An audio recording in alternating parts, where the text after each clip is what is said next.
I love my garage. I love my garage so much that when we just recently moved from Arizona to Orlando, I wanted to make sure that we bought a house with an extra room in the garage. See, I use my garage to store my car. I use my garage to work on my car. We also have an extra freezer, store paint, have bikes. There's a whole lot of other stuff that we just keep in our garage. The funniest thing is that 9 out of 10 times or so, we use the garage as our entry point into the house. Entering the house through the garage now isn't usually a clear path inside. We're kind of navigating, jumping in between skateboards and wood and bikes and other things. But where do you point guests when they come to your house? I know that for us, the last place we would want a guest to go is through our garage to come inside. Family and close friends might occasionally walk through the garage, but first-time guests, guys, not a chance. Why? Honestly, I think it's more comfortable for us. I think it's also more comfortable for them. Thinking from a similar point of view, I want to take a moment today and talk about the church. When it comes to guest experience in the church, each church has to pay attention to 3 important steps along the way. The first step I would say is clarify. Second, create. Third, compete. Let me explain what I mean by those things. Most guests will actually make up their mind if they want to come back to your church before the sermon is actually ever preached. That's typically the case for people with no church background. So ushering your guest into your church through the garage, it's a bad idea, and honestly, it's a poor strategy. So let's talk about stage 1, clarify. The first step to improving guest experience is clarifying entry points and really the next steps for all guests.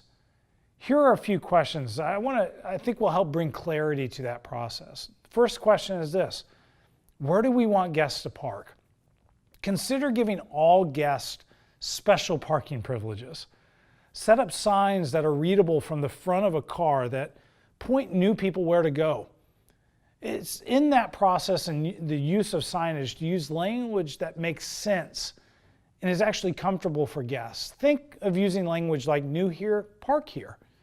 This is a non-threatening way for guests to find their place without saying, "Hey, I'm a guest." Second question to consider to help you clarify where you're at is, where do you want guests to walk? This is the point at which good signage is actually needed. Do you have signs?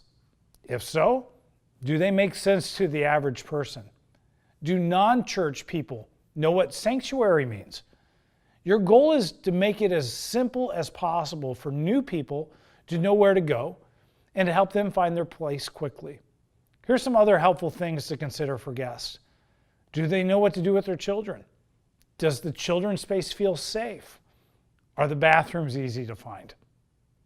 Third question to help you clarify the guest experience is ask yourself this: do we regularly present a friendly atmosphere for people in our community to just come, feel accepted just as they are? Every week should be considered an outreach opportunity and should provide a doorway for every person of your community. The next phase of moving towards a better guest experience is a phase of create. This is where things get practical. Work to create a team that owns and even designs the entryway of the church so that it appeals to those that are in the community. Here are some more things to think about when it comes to creating a welcoming atmosphere.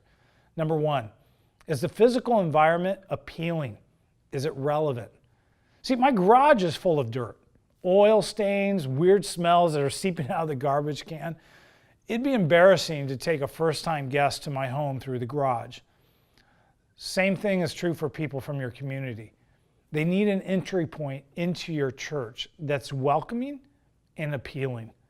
That means it needs to be clutter-free and prepared as if you're having guests over. The parking lot, hallways, bathrooms, the lobby, your children's environment, the auditorium, those all need to be taken care of and created in such a way that they are all appealing to first-time guests from the community. Second question to ask yourself is, do we create an engaging experience? Not only does the environment need to be nice, but let's be honest, the church experience needs to be engaging. And it's just as I mentioned above, engagement needs to start in the parking lot.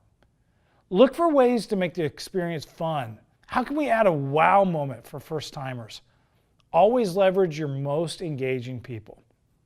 Third thing, when it comes to creating adequate space that's accommodating to guests, is ask yourself, are we answering the questions that people are actually asking? I can't tell you how many times I've walked into a church or even into a business, noticed that they were paying attention to details that honestly, they didn't matter to me. All the content given on a Sunday, it needs to be practical. It needs to be helpful and also applicable to everyday life. Now, helpful content doesn't mean it's watered down. It just means it's understandable and that it's relevant. Can people apply what they don't understand? The answer is no. The third phase, important phase, is simply this: it's compete. The last thing you have to pay attention to is competing opportunities. There are always people and great opportunities that honestly have good intentions, but just because it's a good opportunity doesn't mean you're obligated to fulfill it. Think about the first-time guest. Over time, complaints, or let's call them suggestions, they can crowd the entry point for new people.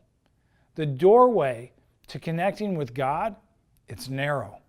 We need to compete for the space in order to help those that are far from God to come to meet, know, and love Jesus. One way to compete well and to keep the mission alive is to constantly remind your teams that every week is someone's first Sunday. That one piece of insight is going to help your people stay on mission. Share stories of how people have recently been invited to church and eventually gave their life to Jesus. Those stories always fuel the mission. So let me ask you, how's your guest experience? What's your entry point look like? Is it a garage, or is it a warm, welcoming front door experience?